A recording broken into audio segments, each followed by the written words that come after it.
Olá, sejam bem-vindos ao RecrutaCast da Vagas for Business. Eu sou a Paola, diretora de Customer Success e Revenue Ops aqui na Vagas, e esse é o nosso terceiro episódio de uma edição especial do RecrutaCast em parceria Vagas for Business e Lute, aonde meu parceiro Gustavo Massanares Lemes, da Lute e a Vagas, nós vamos conversar com diretores de RH de algumas das mais importantes empresas do mercado. Gustavo, bem-vindo, obrigada pela parceria, é com você. Eu que agradeço. Tá representando aqui a Lute e conversando com gente tão inspiradora. Que bom, que bom. Temos hoje como convidada a Michelle Dapper, ela é diretora de RH e Impacto Positivo da Leroy Merlin, para conversar um pouquinho com a gente. Michelle. Olá, pessoal, muito obrigada pelo convite, é um prazer estar aqui com vocês hoje. Muito bom, muito bom. Michelle, conta pra gente um pouquinho da tua trajetória, né? Traz um pouco do teu olhar ali, né? Da tua experiência, o que é pensar fora da caixa dentro de um processo de transformação do RH, com olhar para os colaboradores e a estratégia de mercado da empresa. Nossa, já todas essas perguntas assim, já... Quanto tempo eu tenho? 50 minutos só seu, Michelle. Bom, deixa eu contar um pouquinho, então, como você disse, eu sou Michelle Dapper. Até para você entender, o RH não veio para mim naturalmente, não foi uma escolha. Ele aconteceu e acabou virando uma paixão depois de muito tempo, né? Eu sou formada em Relações Internacionais, em Ciências Políticas, e meu sonho era ser diplomata. Mas aí eu entendi que ser diplomata era ser funcionário público, e aí eu não gostei. Achei que não batia com o meu perfil, porque eu sou um perfil muito rebelde, sempre fui. Dinâmica. Dinâmica, e de não seguir regras, e de gostar de inventar caminhos. E eu fazendo faculdade, tive que pagar conta, né? Tinha que pagar a faculdade, tinha tal, tudo. E aí eu fui trabalhar, e um dos meus primeiros empregos foi na Manpower, que é uma empresa de recrutamento e seleção, de mão de obra temporária. Lá tive a oportunidade de iniciar minha carreira, entrei lá com 19 anos.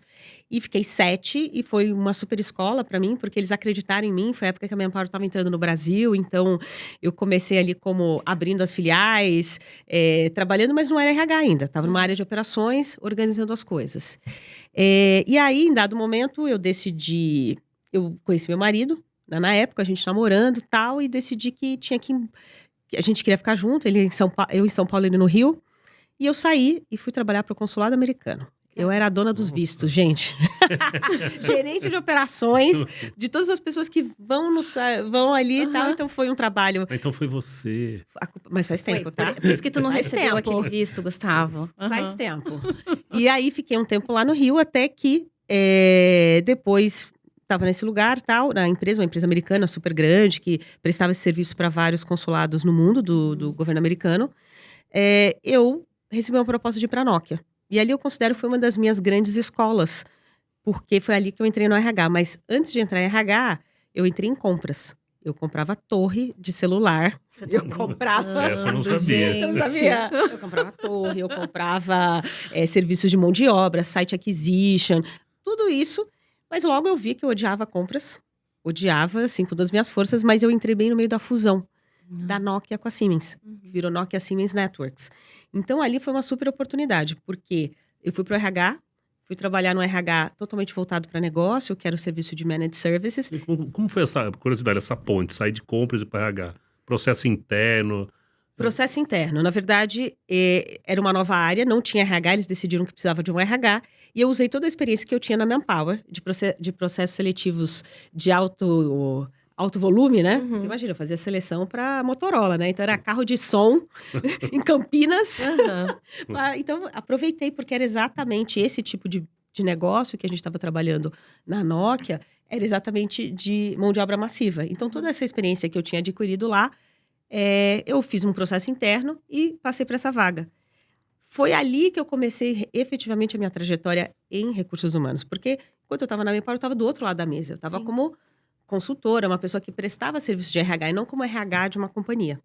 Né? Então, ali, como essa parte do negócio era muito importante, porque era outsourcing de várias operações de telecomunicações. Então, ali eu passei pela fusão da Nokia e da Siemens, passei por todas essas transformações com as várias operadoras. Então, foi uma experiência super rica, tinha responsabilidade por toda a América Latina, então a gente fez projetos gigantescos com a Nextel, com a Claro e tal, então foi muito legal, foi a minha escola. porque também, tudo que a gente fala hoje de home office, de não hierarquia, é o seguinte, a Nokia era finlandesa, então já é escandinavo. Uhum. Todos os nossos organogramas, naquela época, em 2007, 2008, o chefe estava embaixo. Olha só. Não tinha mesa, ninguém tinha mesa fixa, Uhum. nem sala. Então era muito comum, as salas que a gente entrava, e chegava o superdiretor, ele esperava para usar a sala depois de você. Uhum. Então, e a gente tinha o que a gente chamava de mobile workspace. Uhum. Você podia trabalhar de qualquer escritório a qualquer momento. Então, tudo que a gente conversa hoje é, sei lá, para quem Eles estavam trabalhou, super à frente. a gente já estava super à frente Uhum. nesse aspecto. Então, fiquei bastante tempo lá. Lá tive meu filho, né? Que é importante. E só que, dado momento, eu comecei a me questionar se eu era realmente RH de telecomunicações, por conta da experiência que eu tive, Uhum. tanto na Nokia como na Manpower, ou se eu era um RH mesmo. Porque eu demorei para aceitar. Porque eu não tinha nem formação em RH. Eu fui ter formação em RH no ano que meu filho nasceu, Uhum. já em 2012. E a Nokia já estava passando por um momento de queda, né? Uhum. Telecomunicações são muitos altos e baixos, o Uhum. tipo de negócio. E aí eu recebi uma proposta para ir para Johnson Johnson, para Janssen, né? Que é a farmacêutica. Uhum. Aí eu fui pro oposto, né? Fui para Culturas, empresa maravilhosa, sabe? Super legal, mas absolutamente hierárquica, Uhum. muito estruturada e tal. Então foram choques de realidade, Uhum. né? Bastante forte. Mas estaria lá, foi super bom. Mas uma das pessoas da Nokia que estava lá falou: Michele, eu preciso de uma diretora de RH. Aí eu falei: opa, vamos ver, né? Por que não? E era um dos high potentials que a gente tinha na organização da Nokia, que foi crescendo. Eu via o Uhum. crescimento dele, acompanhei. E ele falou: Michele, preciso de uma diretora de RH para uma empresa que estava praticamente em uma situação muito ruim financeiramente e tinha que fazer uma transformação completa de negócio, de pessoas e tal. E eu falei: por que não? Na época, eu falo que a única pessoa que me apoiou foi minha mãe. Ela falou: Michele, vai. Vai. Por que você vai deixar? As pessoas falam: mas a Johnson Johnson é uma empresa maravilhosa. Você tem o creme de la creme dos RHs, e tem Olha, mesmo. É As verdade. meninas são maravilhosas. Dania Reis e tal, né? Um povo super legal. Eu falei: mas aí ele ia estar numa empresa onde eu poderia, apesar de ser japonesa, era uma empresa que a gente ia ter total autonomia, um escopo menor, mas ia poder construir um RH do zero. Uhum. Que é bem o seu estilo, Que né? é bem o meu estilo. Eu tava na entrevista, eu não tava nem negociando mais salário, eu já tava pensando na minha cabeça o plano de ação. Sim. Eu falei: gente, volta, Michele, E aí volta. você ouviu o seu coração e a sua mãe. As E mães fui. sempre têm razão. Exato, e fui. Então, deixei a segurança de uma grande multinacional, com processos muito estruturados, com parceiros de negócio muito estruturados, para pegar um RH por inteiro. Então, ali foi minha Legal. primeira posição como head de RH. Fiquei 3 anos lá, a gente fez um trabalho de transformação gigante, porque a gente conseguiu fazer a empresa dar lucro e melhorar todos os indicadores de pessoas. Olha que E incrível. a gente mexeu em tudo. Em organização, em missão, visão e valores, em remuneração, em processo de avaliação de desempenho, tudo. A gente virou a empresa de ponta cabeça e fez a transformação. E fui ali. E aí, esse eu acho que talvez seja o meu problema ou a minha solução. Eu sempre preciso de desafios. Eu sou uma pessoa que tem dificuldade de trabalhar na manutenção. Então, depois dos 3 anos, o processo já tinha virado. Eu falei: bom, e agora? O que eu faço? Que vem Qual mais, outra quero dor de mais, cabeça né? que eu arranjo? Aham. Exato, qual é a dor de cabeça? Tá muito, né, essa coisa de... E foi interessante, porque nessa empresa era uma empresa de tecnologia, então acabei ainda me envolvendo mais com temas tecnológicos, porque a gente trabalhava com supercomputadores, trabalhava com reconhecimento facial, uma série de coisas legais, assim, biometria e tal. E aí eu recebi a oferta para ir para uma marca querida, que era a Caloi.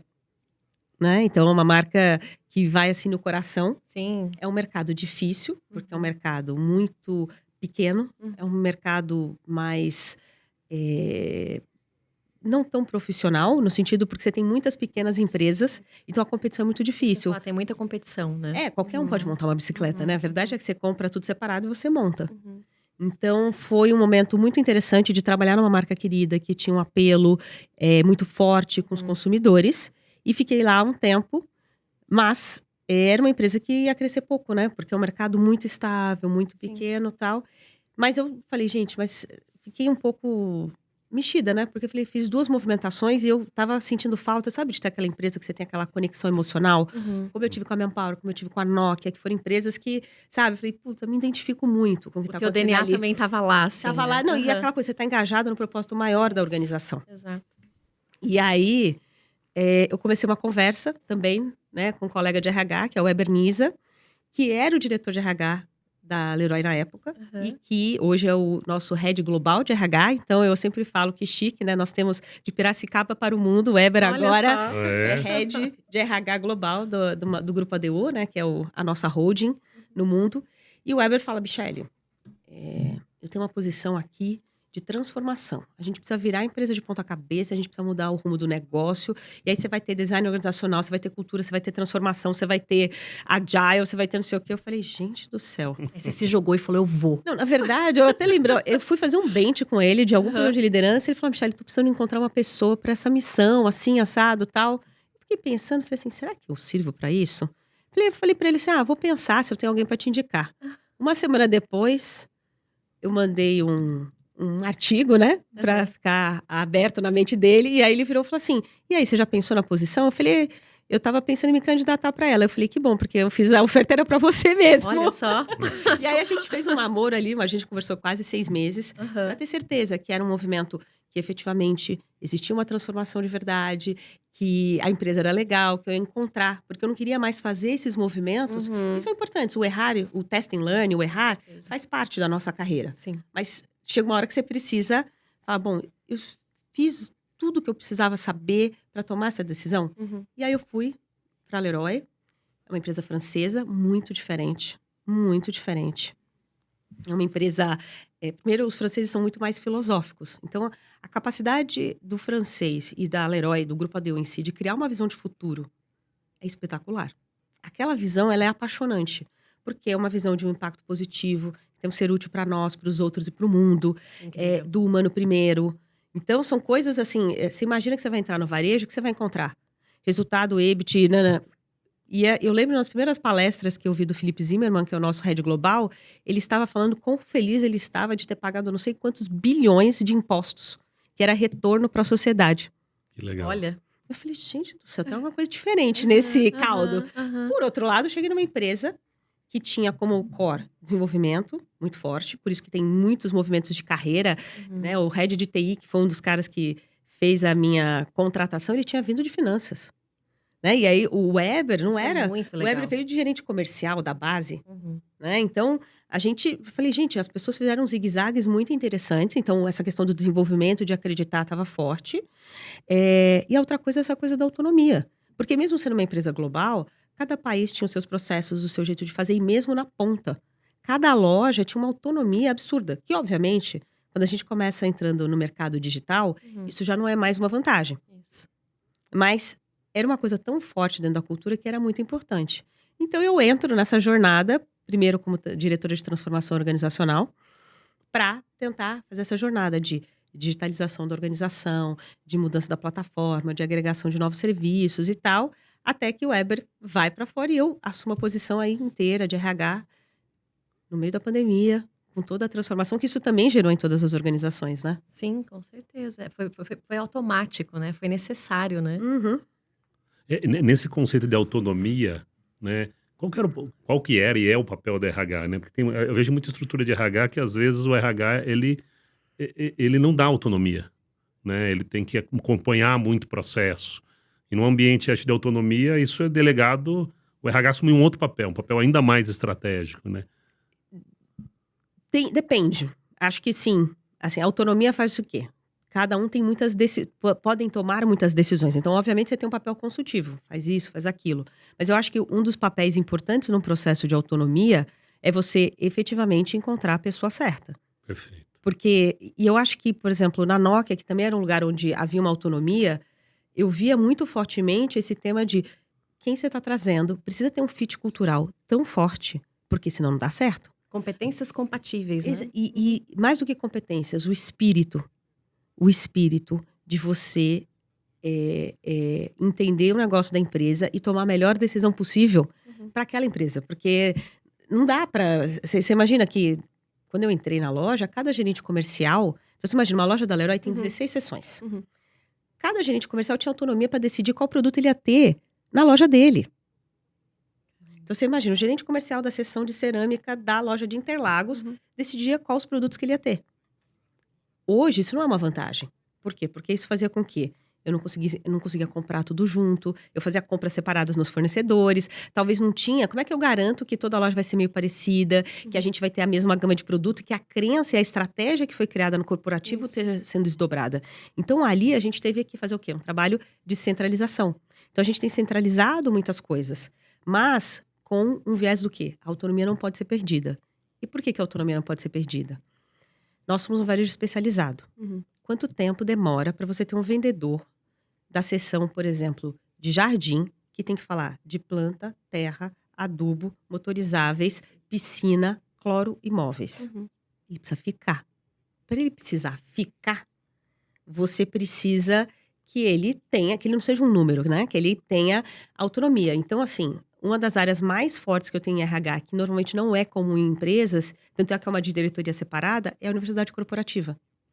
Então, a gente tem uma universidade corporativa muito grande, que tem um bom investimento, porque ela foca formação em produto, formação em gesto métier, para usar uma palavra bem Leroy, bem francesa, que é como a gente faz o negócio, como que a gente cria um linear, como que a gente cria as chaves de entrada dos produtos. Depois eu tenho uma de liderança, eu tenho uma de performance, né? Como é que você faz a gestão do negócio. Então, a universidade corporativa se torna gigantesca.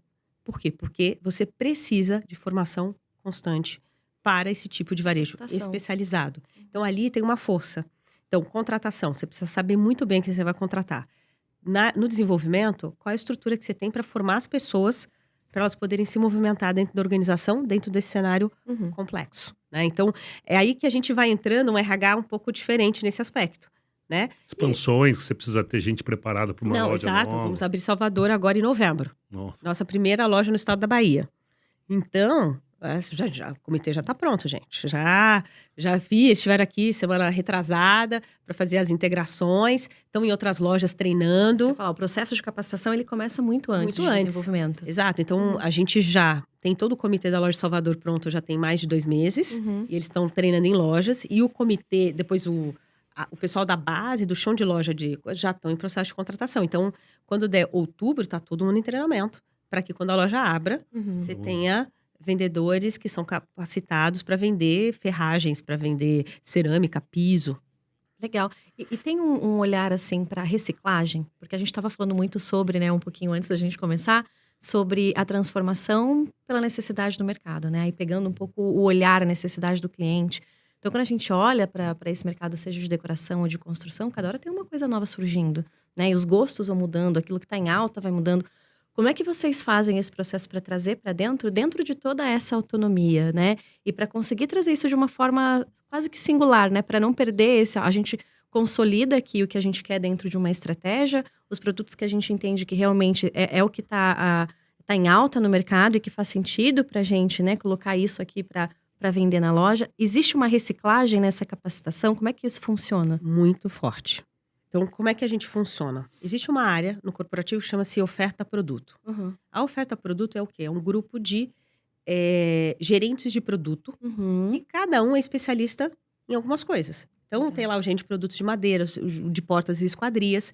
E esses caras, o papel desses caras é entender as tendências, criar novos produtos, fazer parceria com a indústria. Então, a gente tem vários produtos exclusivos, tem marca própria, que é nossa, são 17 marcas próprias. Então, tem um trabalho de desenvolvimento enorme. E qual é o papel mais fundamental desse cara agora, que é uma das grandes mudanças que a gente está fazendo, que é a célula. Então, o que a gente montou? Uma célula, cada produto ou cada mundo construção, mundo acabamento, virou uma célula de trabalho. Essa célula de trabalho, ela é composta por quem? Pelo gerente de produto, pela pessoa do e-commerce, do digital, do marketplace, pela pessoa de supply chain, de abastecimento e de entrega, porque hoje o produto não basta você ter o produto tem que chegar, ele tem que chegar na quantidade certa, ele tem que estar no lugar certo. Ele vai estar na loja ou ele vai estar no CD?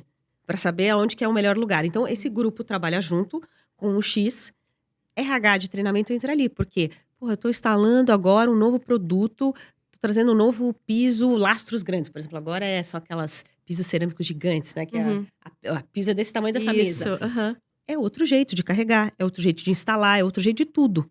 Então, o pessoal de treinamento está lá para reciclar todos os treinamentos de produto. Então, todo ano nós temos coleções, temos programas diferenciados, e aí a gente leva. Então, por exemplo, ano passado nós levamos o pessoal para a fábrica Delcatex de tintas para ver todo o processo de produção da nova tinta da Luxens, que é a nossa marca própria, e eles testaram todos Que legal. os vendedores. Muito bacana isso. E pro de pisos cerâmicos, então o gerente de produto falou: ó, a nova coleção é essa.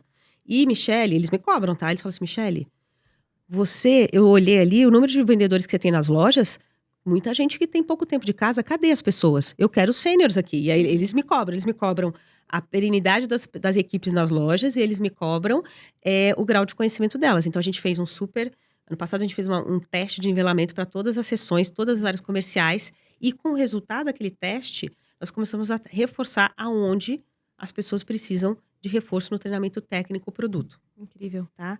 E a outra grande mudança, desde 2017, a gente vem fazendo uma mudança importante na organização, que a gente quer se tornar a plataforma da melhoria do lar. Então, a gente não quer ser uma Amazon, a gente não quer ser uma B2W, ou não sei o quê, porque o Mercado Livre. Porque o mercado, todos eles vendem de tudo. Isso. A gente tem uma vocação muito clara, que é a melhoria do lar, que é a construção, que é a decoração da casa. Uhum. Então, mas o que isso significa, então? Até recentemente éramos o quê? Um supermercado de construção. Uhum, Você uhum. vai lá, pega um produto, põe no carrinho e sai. A gente tem um vendedor que está mais ou menos preparado para te responder perguntas básicas Uhum. e tal, mas não é um vendedor de complexidade, por exemplo, de um planejado, né? Sim. Uhum. Só que a gente decidiu, não. Quando a gente decide que a gente quer ser uma plataforma, o que a gente começa a investir? Temos que vender serviços de instalação. Então, você compra o seu papel de parede, a gente instala. É o escopo todo. Exato. Uhum. Que outros tipos de serviço eu posso oferecer? Então, a gente agregou toda a plataforma do Instala. Então, hoje eu tenho mais de 2.000 instaladores que fazem parte do nosso ecossistema ali. Então, o que a gente teve que fazer? Bom, agora a Universidade Corporativa precisa ter uma universidade para os instaladores, que não são nossos colaboradores, mas que eles precisam estar preparados para entrar na casa do cliente, para instalar o produto. Num padrão Leroy. Num padrão Leroy. Por quê? Porque a gente dá garantia. Uhum. A instalação na Leroy é 1 ano de garantia. Então, eu não posso correr riscos, né? Seja de reputação, seja da qualidade Isso de já serviço. está operando em todas as lojas? Já. O que tem acontecido agora é que a gente tem aumentado a complexidade. Antes a gente começou com o quê? Papel de parede, piso laminado, coisas mais simples. Agora, você já vai lá, na maioria das lojas, você já vai agora por exemplo, banheiro completo. Então, você vai lá, você quer mudar o seu banheiro? Eles olham ali, te dão lá, e aí eles fazem o seu banheiro inteiro. A outra frente, essa ainda mais em piloto, eu tô até testando em casa, como estou em obra, né? A gente não basta ser diretor de RH, a gente testa também, né? Perfeito. Então, a gente tá agora com os planejados e sob medida. Então, porta sob medida, cozinha sob medida. Então, várias coisas. Então, a gente está efetivamente fazendo um movimento de ir para o especialista. Uhum. Só que isso significa o quê para o RH? Significa o quê? Eu tenho um perfil de vendedor diferente, você concorda? Era isso que eu ia perguntar. Se todo esse time, né, desse movimento de expansão, porque é isso, né? Tem um novo horizonte ali dentro da estratégia de vocês. É um time da Leroy ou existe um processo de terceirização dentro desse cenário todo de expansão? Então, muito interno. Assim, a parte de vendas é uma parte que a gente jamais vai terceirizar. Sim. Porque você precisa ter os valores. Uhum. Mas o que a gente tem que fazer? Um reskilling dessa população. Então, a gente fez muitas mudanças na estrutura de loja. Então, agora eu tô tirando do vendedor toda a parte das atividades, que eram as atividades de organização de linear, de organização das pontas de gôndola para um time de operações. E colocamos os vendedores. E aí, colocando uma força de vender, porque uma das coisas que era sempre legal da Leroy era assim, o vendedor da Leroy não te empurra coisas. Porque, de fato, Sim. eles não eram incentivados a isso. Uhum. Eles não tinham nem remuneração variável individual. A remuneração variável deles era toda coletiva. Uhum. Ou seja, a sessão progrediu, eles recebem. Só que quando você vai para uma venda especializada, onde você tem um contato com o cliente que é muito mais longo, você concorda? Sim. Porque você, para comprar algo mais complexo, você às vezes vai fazer 2, 3 ligações. Você precisa ligar de volta para a pessoa. Olha, você fez o seu orçamento. Você gostou, não gostou? Pô, e aí depois você tem todo o acompanhamento de obra. Então, a gente teve que criar novas missões para o pós-venda, que a gente não fazia. A gente teve que recapacitar todos os vendedores. A gente ainda está num processo. Uhum. Tem gente vindo nova de mercado? Tem. Porque a gente tem um turnover natural, mas a gente Claro. também tem muita gente que tem o conhecimento técnico que eu preciso. Então, eu tô mudando o perfil do vendedor. A gente está mudando, trazendo... Você acaba vendendo solução também, não só mais o produto. É venda- Isso, a venda uma da solução completa. Uhum. Então, esse movimento que às vezes a gente viu em outras empresas de outros setores, segmentos, a gente está fazendo muito parecido. A outra coisa é mexer nos incentivos. Então, nós somos a única BU do grupo, no Brasil, né? O Brasil é a única business unit do grupo que tem remuneração variável individual agora. Então, a gente mexeu na remuneração, a gente está mexendo, tem que agora mexer na liderança.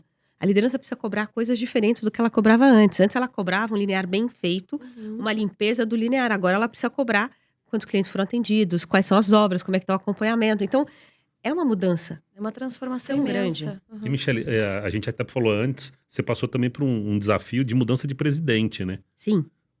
Então, se você puder explorar um pouco essa dinâmica, né? Da mesma forma que às vezes um gerente cresce, como você deu o exemplo do Weber, que veio do comercial para a diretoria, você também teve troca de globais. E isso impacta também numa mudança de dinâmica, né? Como que foi isso para você? O que vocês viveram lá? Foi uma mudança muito grande, porque ela ainda aconteceu no meio da pandemia. Uhum. Né? Então, a gente tinha um CEO que ficou com a gente por 14 anos como CEO e 24 anos de Brasil, era um francês, e recebemos o Nacho, que é o nosso CEO atual, espanhol. Então, a gente já teve uma mudança cultural.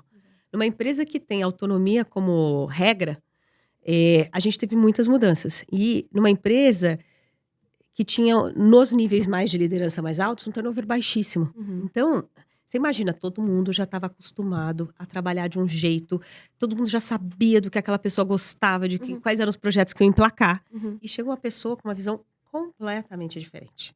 Então, houve um exercício muito grande de apresentação desse novo líder, dele ser entendido, porque também tem as barreiras culturais, né, de quem, primeira vez no Brasil. Uhum. Então, eu te diria o seguinte, os primeiros 6 meses foram bastante complexos.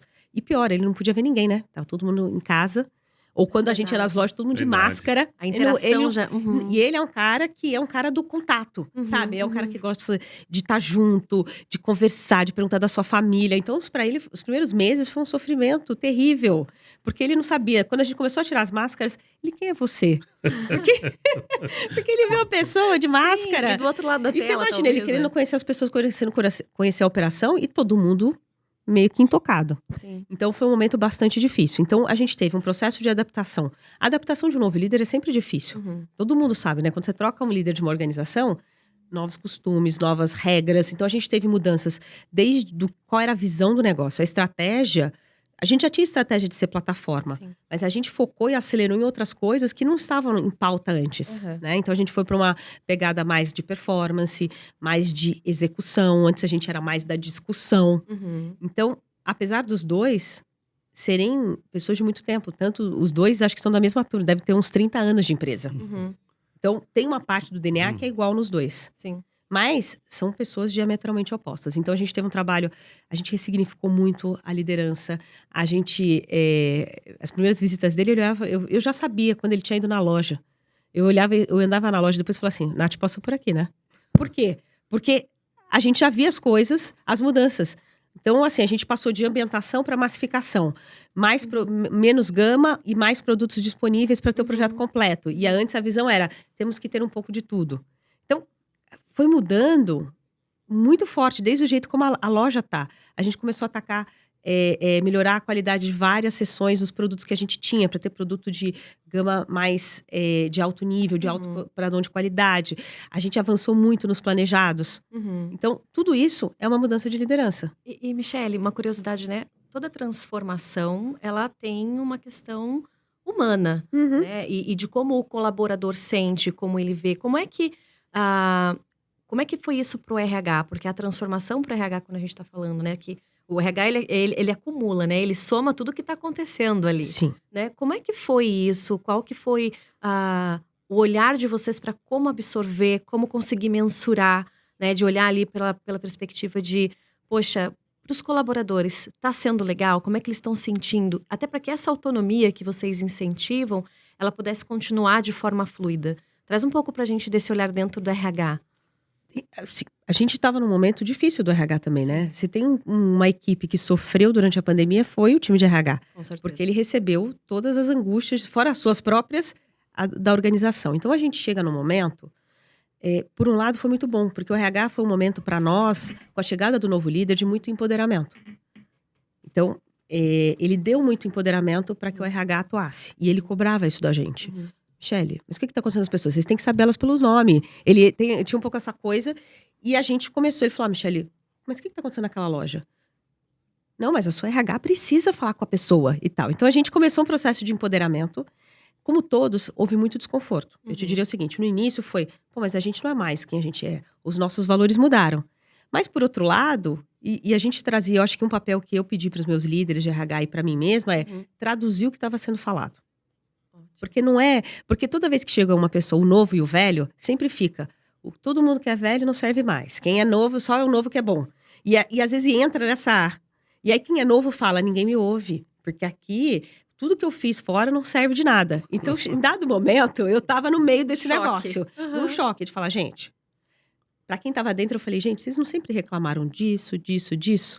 Agora que ele tá resolvendo essas coisas, por que vocês estão incomodados? Porque é desconfortável.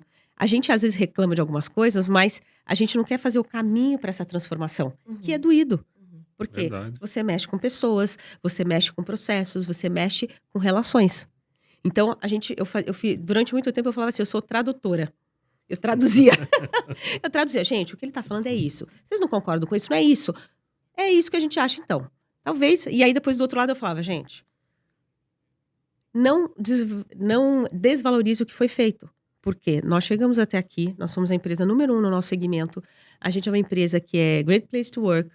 Então, alguma coisa certa aconteceu aqui. Então, vamos valorizar o que tem aqui. Então, é um trabalho de mediação o tempo todo. Onde você fala, vamos mudar. E, ao mesmo tempo, respeita um pouco o legado que foi feito. Porque a empresa está fazendo agora, em agosto, 25 anos de Brasil. Eu tenho gente de 25 anos. Que estava aqui quando tudo era feito em papel. Era um computador por loja. Entendeu? Então, é esse processo de mediação que a gente vai fazendo. Então, eu falei, RHs, não assumam. Vocês têm um papel do quê? Acolher as pessoas e ajudá-las a enxergar com uma certa imparcialidade, tirando um pouco a emoção, as mudanças e o caminho que está sendo feito. Por quê? Posso falar muito claramente. Tanto na gestão 1 como na gestão 2, o propósito era o mesmo. Era fazer o melhor para a companhia. Exato. Tem a questão do humano estava sempre lá. Então, e depois os rituais. O poder dos rituais. Eu acho que essa é uma coisa, assim, para você marcar momentos e entender, olha, é isso, é isso. Que eu ia perguntar, o que você chama de rituais? O que significa isso para vocês dentro da Leroy? A gente tem vários pequenos rituais. A gente mudou alguns e ressignificamos outros. Então, por exemplo, toda loja tem um bom dia e um boa tarde. Então, um bom dia e boa tarde é... Bom dia, ó, nós vamos vender tanto, o que está acontecendo?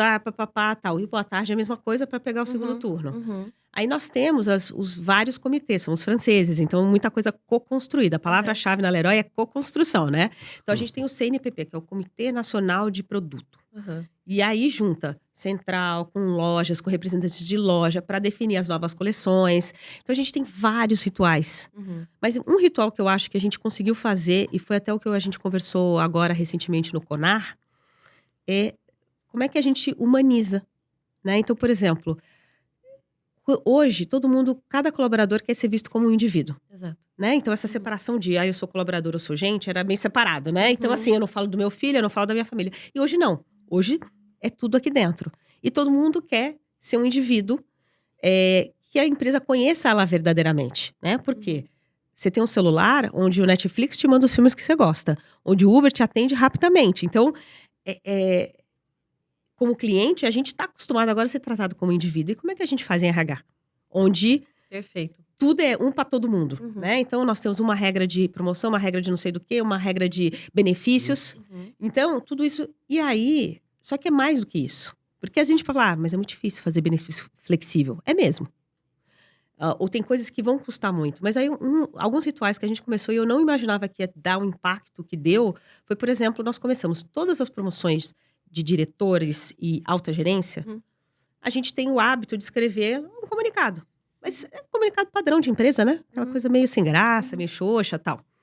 O Nath falou, não, Michele, eu e você, nesses níveis, nós temos que sempre escrever uma mensagem pessoal para cada um deles.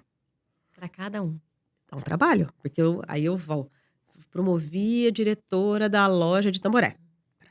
O que eu vou falar sobre a Daniele, diretora da loja de Tamboré? Sobre ela. E aí eu falei, gente, será e tal? E aí foi engraçado que o meu CFO da época, que agora voltou para Espanha, ele falou, Michele, você não escreveu minha carta de transição. Eu falei, pô, mas ele só tá indo de um lugar pro outro.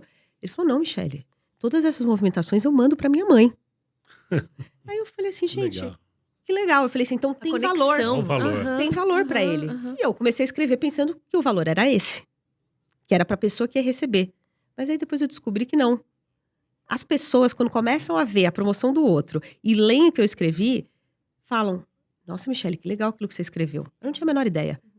Até nem acreditava, porque eu sou meia... Eu tenho umas cartas dessa guardada. Eu imagino Há que 20 sim. anos. E aí, a E gente... tem uma história cada uma, né?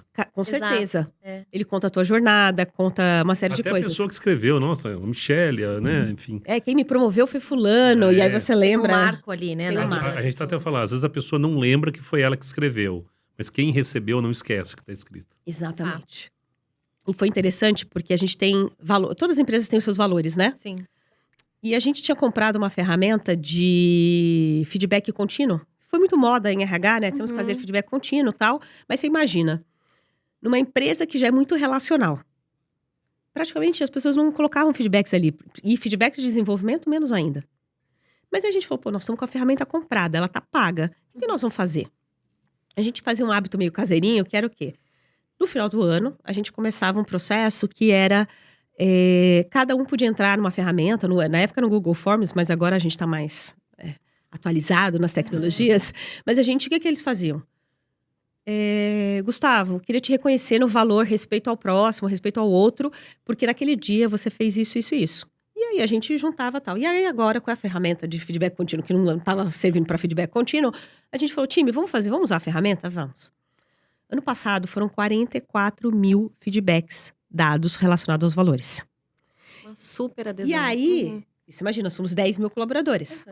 E aí o que aconteceu? Cada um, como é que E aí o que acontece com isso? Alguém revisa, né? Então a gente divide entre diretorias para dar uma olhada para ver se não tem nada estranho, alguma coisa assim. Mas depois a gente imprime certificados individuais com o escritinho ali bonitinho. Então, por exemplo, a pessoa que mais ganha no time de RH é o Sidão. Ele é o meu gerente de folha de pagamento. Ele recebe um bolo desse tamanho de coisa, porque as lojas adoram, porque ele atende o telefone, ele atende a operação e tal, não sei o quê. E eu recebi um número ali, mas tem um que me marcou muito. Porque eu tinha feito uma promoção de uma diretora para a área de supply chain, e ela tinha acabado de voltar da 3ª licença maternidade dela, e escrevi naquela mensagem pessoal, falei... Fernanda, muito bom que você conseguiu, que você consegue mostrar que é possível manter crescendo a carreira ou focando na carreira, mesmo sendo mãe de 3 filhos. Até arrepia, né? Não, e aí, mas aí o que aconteceu? A pessoa que me escreveu, coisa falou, Michelle, me chamou muita atenção quando você, na sua carta, para promoção daquela pessoa, é uma pessoa de loja, hein? Pessoa de loja. Não foi a diretora Não que foi a tinha diretora, recebido, não. Foi outra pessoa que falou, ó, gostei muito da sua sensibilidade de trazer o tema dentro dessa carta. E aí eu falei assim, uau. Tá vendo? Que é essa questão onde que impacta, aquilo né? tem. da individualização, é a tal da liderança humanizada que tem se falado, como é que a gente garante que você é você, que você é você, O e olhar que do indivíduo. o olhar do indivíduo. Então, às vezes, não precisa de grandes coisas, não precisa de mais. Como é que a gente garante que esses rituais de valorização? Então, toda vez que tem uma promoção em loja, a gente chama a família. Então, o povo lá da loja já organiza. Vem família para entregar promoção, é aquele chororô e tal. Mas, assim, aquilo é um marco que fica na história da pessoa. Todo mundo lembra disso. Todo mundo lembra disso. Muito legal. Uma colega que a gente falou sobre felicidade, ela fala sobre psicologia positiva, né? De Uhum. botar mais luz em momentos como esse, né? Porque a gente acaba botando luz em momentos que não deveria. Enquanto isso reverbera, né, para o bem da empresa. E uma pergunta que eu ia te fazer, você acabou falando um pouquinho, é sobre o varejo passou por um impacto digital gigantesco. Eu sei que vocês têm uma jornada grande, mas isso também, se muda o comportamento do consumidor, muda o processo interno, RH também caminha junto, né? Você deu exemplo desse app que vocês se reeducaram para utilizar de outra forma. Tem mais alguma outra iniciativa? Vocês estão caminhando para utilizar algo no sentido da tecnologia aproximar, humanizar, enfim, ou facilitar a vida do próprio RH? Eu não diria nem do RH, acho que eu diria do pessoal da ponta, né? Então, assim, a loja, a missão que eu entrei na Leroy era para trabalhar exatamente essa transformação, né? Então, a gente trabalhou em várias frentes. Como é que a gente fazia a vida do cliente, a vida do colaborador da supply chain mais fácil?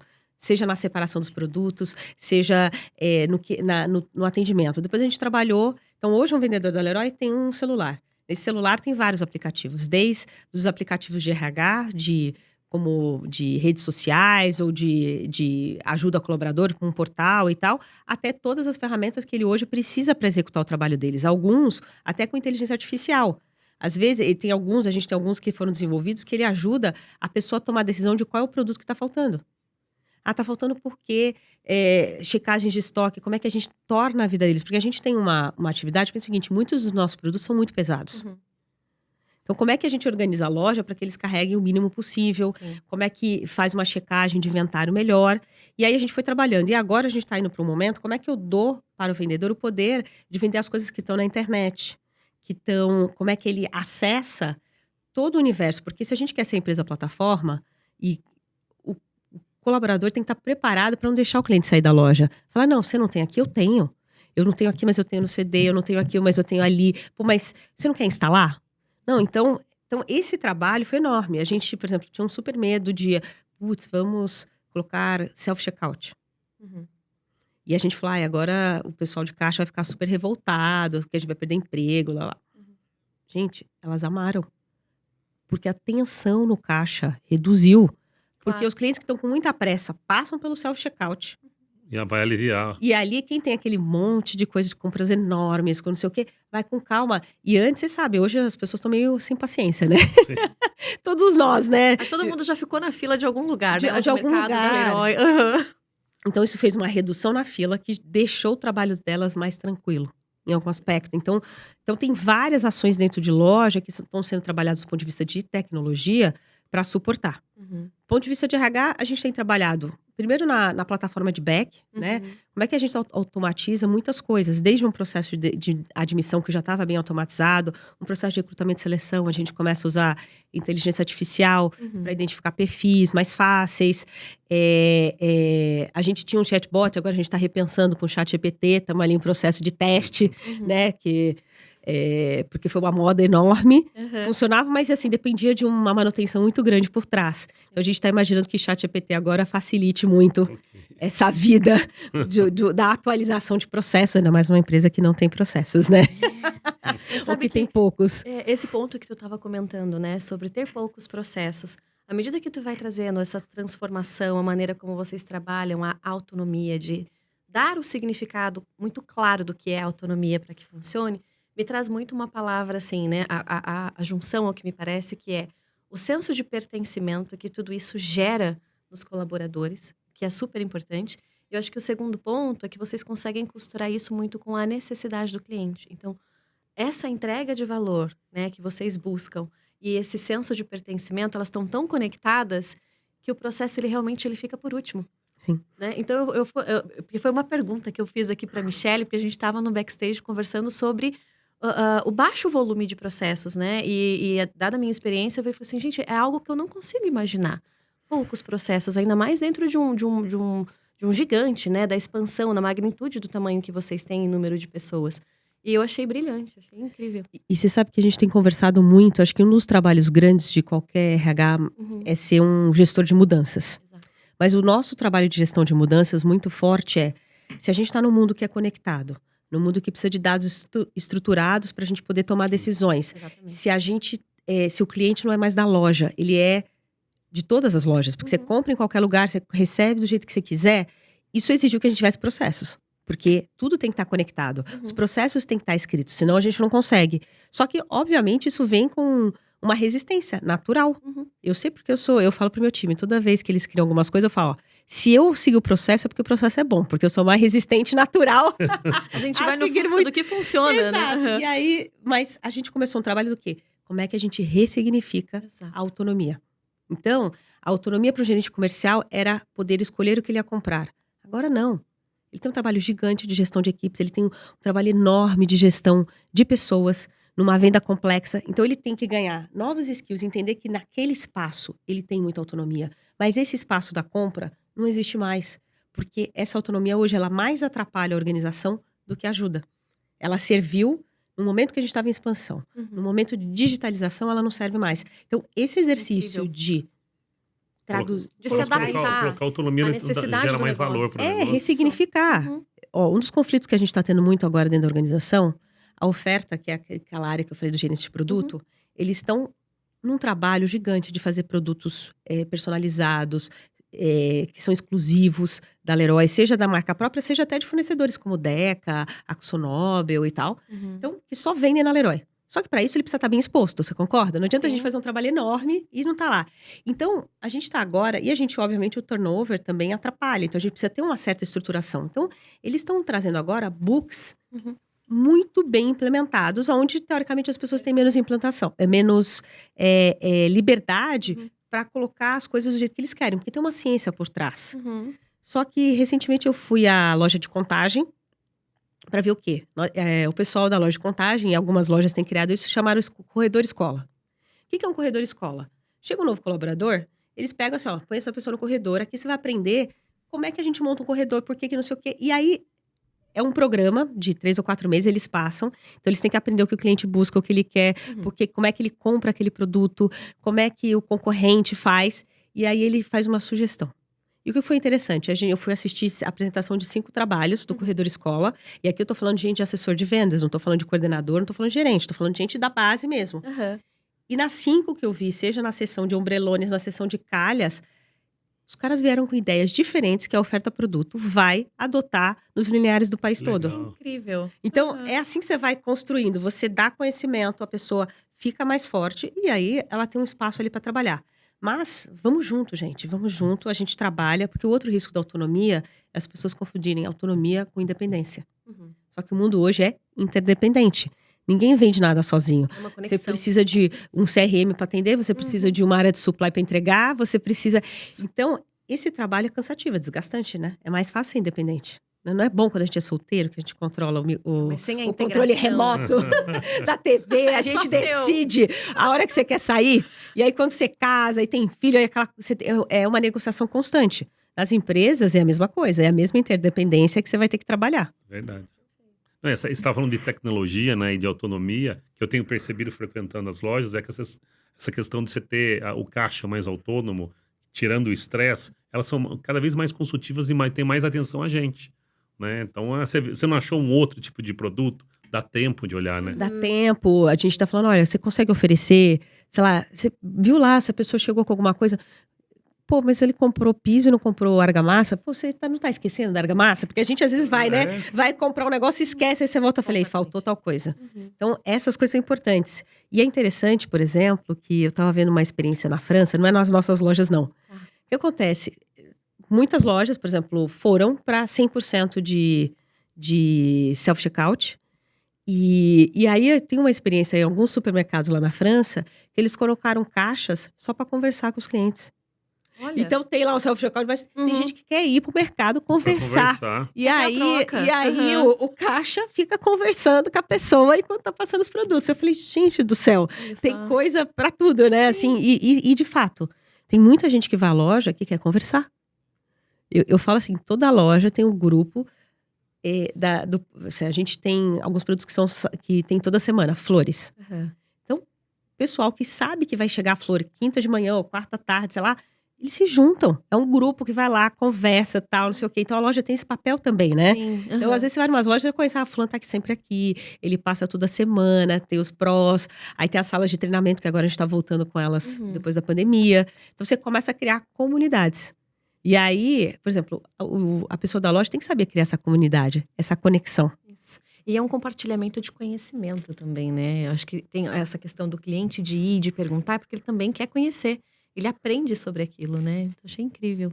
E uma coisa, acho que você sempre instigou nas equipes que você trabalhou, e aqui na Leroy eu percebo que ainda mais, o pessoal não para, tá sempre em loja, né? Aí a gente tá falando quase por 1 hora aqui, e você tá falando de RH, mas você tá falando de negócio, e como o RH, né, pavimenta a estratégia do negócio. Seu time tá sempre em rua, né? Sempre. Você também, né? O time da Universidade Corporativa, eu vejo eles 2 vezes por ano. Que é o dia que a gente faz a reunião de objetivos e uma outra, porque eles estão sempre na ponta. Primeiro que eles cobram, tá? O RH, assim, a gente é cobrado de estar lá e toda vez que a gente vai, eu acho que todo mundo que está no corporativo sente um pouco isso. O que é a maravilha da loja ou de qualquer operação, de uma planta industrial? Você vê o resultado do seu trabalho todo dia. Você chegou de manhã, você sabe o que você precisa fazer e você sai à noite, você sabe quanto vendeu, quanto você organizou. E quando você está nos trabalhos, às vezes dos corporativos, você não vê o resultado do seu trabalho. Então, ir para a loja é um senso de realização muito forte. E a gente é human first, né? Então, nós temos um papel de ser guardião da cultura, de ser guardião do que as pessoas estão vivendo e da experiência dentro de loja. Então, então semana passada eu estava na Jaguaré, daqui 2 semanas eu vou estar em outra. Então, assim, a gente está sempre ali. E é a oportunidade de conversar, olhar no olho, ouvir e passar as mensagens. Por quê? O processo de comunicação, ele tem muitos intermediários. E é igual o telefone sem fio, né? Com certeza. Você falou A, chegou Z. Uhum. Então, quando você vai lá e você fala, tá bom, o que vocês entenderam disso? Deixa eu te dar a minha versão.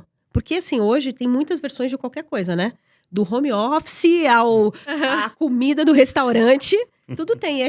E as pessoas têm maturidade, mas você precisa explicar de forma aberta, faça as perguntas. Então, às vezes eu já sei, eu já falo, pessoal, me conta aí, quais são as polêmicas da loja? Porque ninguém vai ter coragem, às vezes, de trazer isso para a diretora de RH. Sim. Aí eu já chego trazendo. Então, eu já falo, gente, eu tô ouvindo, as pessoas estão me contando que tem muita gente reclamando, de não sei do que, não sei do que. Ah, aí todo mundo com aquela cara. E aí, alguém quer me contar um pouquinho sobre que vocês acham e tal? E aí eu falo, bom, deixa eu te contar como é que a gente tomou essa decisão. A gente tomou essa decisão por conta disso. Talvez a nossa comunicação não chegou bem aqui. Então, a gente vai fazendo essa troca constante. Bom. E o time se sente acolhido, né? Além do ouvido, né? Porque tem a troca. Tem a troca. Né? Que acho que esse é o ponto principal, né? Porque as pessoas... A gente fala muito da escuta ativa. As pessoas, é óbvio que elas querem ser ouvidas, né? Mas a troca, para que essa transformação ela aconteça no conjunto, ela é a química que todo mundo precisa, que é o que a gente espera, né? E Gustavo, falando um pouco do que você disse, mas se o seu RH tá sempre em loja, falando de negócio. Só assim que faz sentido. Eu sou membro de um comitê de direção. Eu não tomo só decisões de RH. Junto com as pessoas que estão naquele board, nós estamos tomando as decisões do futuro da organização. E essa é uma coisa que eu aprendi, assim, desde a primeira vez que eu fui BP. Não adianta você ficar falando RH, RHZs. Uhum. Eles não entendem. A pergunta é, quando você tá... Eu sou uma BP, eu sou a BP do comitê de direção. Então, qual é a resposta? Eu preciso arranjar soluções. A teoria de RH não interessa para mim. Mas para eles não interessa. Então, eu aprendi isso na minha primeira experiência na Nokia. Lembra que eu falei, quando eu entrei na Nokia, eu entrei para fazer compras? Eu não era nem engenheira, nem de compras, né? O pessoal louco que me contratou. Mas, aquele 1 ano que eu passei por lá, eu aprendi como se monta uma estação de celular. Eu entendi o que eram os equipamentos. Eu tive que discutir sobre quantas antenas uma torre tinha que ter. Quando eu fui entrar para trabalhar como RH, eu falava a língua deles. E eu tinha assento em todas as reuniões. Então eu falo, gente, entenda do negócio e depois ligue os pontos. Perfeito. Então, esse problema é gerado por essa questão de pessoas e a solução para isso é isso. Se você ligar os pontos, você não precisa falar da teoria da liderança X ou do não sei o quê, porque Perfeito. do Nine Box, sei lá. Uhum. Isso tá por trás. Nosso papel é resolver problemas ligados a pessoas. Para isso a gente precisa entender o negócio. Perfeito. Perfeito. Bom, parabéns, viu?